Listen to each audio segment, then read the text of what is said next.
believes in his teachings. Guru is eternal. Guru is not just a physical body. আমরা যাকে দেখছি এই physical bodyটাই, ছবিটা গুরু নয়, প্রেসেন্সটা গুরু।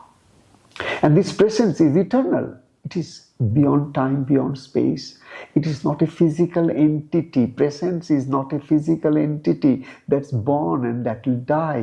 এটা সেই রকম একটা নয় যেটা একটা শারীরিক ঢাঁচা, যেটা জন্মেছে, যেটা মৃত্যু আছে, সেটা প্রেসেন্স নয়। প্রেসেন্স তোমার ভেতরে গভীরে, তোমার যে অস্তিত্বগত চেতনার মূল, সেটা হচ্ছে প্রেসেন্স।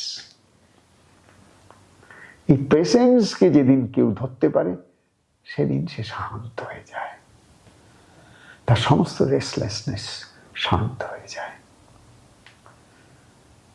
তেই শান্তম শিবম অদ্বিতীয়ম অদ্বৈতম ব্রহ্মম গুরুরূপে আমার কাছে এসেছিলেন।